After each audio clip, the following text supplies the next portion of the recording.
Hi friends, welcome back to my channel. ಇವತ್ತಿನ ವಿಡಿಯೋದಲ್ಲಿ ಗರ್ಭಿಣಿ ಸ್ತ್ರೀಯರಿಗೆ ಚಂದ್ರಗ್ರಹಣದ ಬಗ್ಗೆ ತುಂಬ ಜನ ಬಂದು ಡೌಟ್ಸ್ ಕೇಳ್ತಾ ಇದ್ದೀರಾ. ಯಾವಾಗ ಚಂದ್ರಗ್ರಹಣ ಇರೋದು, ನಮ್ಮ ಇಂಡಿಯಾ ಗೋಚರ ಇದೆಯಾ, ಮತ್ತು ಟೈಮಿಂಗ್ಸ್ ಏನು ಅನ್ನೋ ಥರ ತುಂಬ ಜನ ಬಂದು ಇವಾಗಲೇ ಕ್ವಶನ್ ಮಾಡ್ತಾ ಇದ್ದೀರಾ. ಸೊ ನಾನು ತುಂಬಾ ಸರ್ಚ್ ಮಾಡಿದೆ, ಸುಮಾರು ವೆಬ್ಸೈಟ್ಸು ಮತ್ತು ಕೆಲವೊಂದು ವೀಡಿಯೋಸ್ ಎಲ್ಲನೂ. ಒಬ್ಬೊಬ್ಬರು ಒಂದೊಂದು ಥರ ಟೈಮಿಂಗ್ಸ್ ಹೇಳಿದ್ದಾರೆ. ಬಟ್ ಇದು ನಾನು ಬಂದು ಒಂದೊಳ್ಳೆ ವೆಬ್ಸೈಟಲ್ಲಿ ಟೈಮಿಂಗ್ಸ್ ತಿಳ್ಕೊಂಡು ನಾನು ಹೇಳ್ತಾ ಇರೋದು. ಸೊ ಇದು ನಾವು ಇದನ್ನು ಕರೆಕ್ಟಾಗಿ ಫಾಲೋ ಮಾಡಿಕೊಂಡ್ರೆ ಖಂಡಿತವಾಗ್ಲೂ ಇದು ಟೈಮಿಂಗ್ಸು ಕರೆಕ್ಟಾಗೇ ಇರುತ್ತೆ.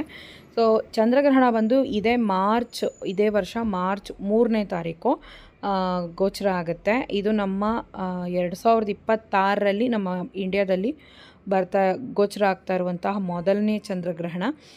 ಸೊ ಟೈಮಿಂಗ್ಸ್ ಬಂದು ನಮಗೆ 3 ಗಂಟೆ 20 ನಿಮಿಷಕ್ಕೆ ಸ್ಟಾರ್ಟ್ ಆಗುತ್ತೆ. ಎಂಡಿಂಗು 6 ಗಂಟೆ 47 ನಿಮಿಷಕ್ಕೆ ಸಂಜೆ ಮುಗಿಯುತ್ತೆ. ಇದು ಮಧ್ಯಾಹ್ನ ಸ್ಟಾರ್ಟ್ ಆಗಿ ಸಂಜೆ ಮುಗಿಯುವಂಥದ್ದು. ನಮ್ಮ ಇಂಡಿಯಾಗೆ ವಿಸಿಬಲ್ ಇದೆ, ನಮಗೆ ಬರೀ ಕಣ್ಣಿಂದನೇ ನಾವು ಕಾಣ್ಬೋದು. ಸಾಯಂಕಾಲ ನಮಗೆ 6 ಗಂಟೆ ಮೇಲೆ ನೀಟಾಗಿ ಗೋಚರ ಆಗುತ್ತೆ ಇಂಡಿಯಾದಲ್ಲಿ. ಸೊ ಮ್ಯಾಕ್ಸಿಮಮ್ ಎಕ್ಲಿಪ್ಸ್ ಬಂದು ನಮಗೆ ಇಂಡಿಯಾದಲ್ಲಿ 6 ಗಂಟೆ 33 ನಿಮಿಷದಿಂದ 6 ಗಂಟೆ 40 ನಿಮಿಷ ಅಂತ ಹೇಳಲಾಗಿದೆ. ಮತ್ತು ಎಂಡ್ ಆಗೋದು ಬಂದು 6 ಗಂಟೆ 47 ನಿಮಿಷಕ್ಕೆ ಗ್ರಹಣ ಒಂದು ಎಂಡ್ ಆಗ್ತಾಯಿದೆ. ಸೊ ಈ ಒಂದು ಸಮಯದಲ್ಲಿ ಹೇಗಿರಬೇಕು ಮತ್ತು ಏನು ಮಾಡಬೇಕು, ಏನು ಮಾಡಬಾರ್ದು ಅನ್ನೋದನ್ನು ನಾನು ನೆಕ್ಸ್ಟ್ ವೀಡಿಯೋದಲ್ಲಿ ಕಂಪ್ಲೀಟ್ ಗೈಡಾಗಿ ಕೊಡ್ತೀನಿ. ಯಾಕಂದರೆ ಇದು ಫುಲ್ಲು ಬ್ಲಡ್ ಮೂನ್ ಅಂತ ಹೇಳುವಂಥದ್ದು. ಇದ್ರ ಬಗ್ಗೆ ನಾವು ಕರೆಕ್ಟಾಗಿ ನೆಕ್ಸ್ಟ್ ವೀಡಿಯೋದಲ್ಲಿ ತಿಳ್ಕೊಳ್ಳೋಣ.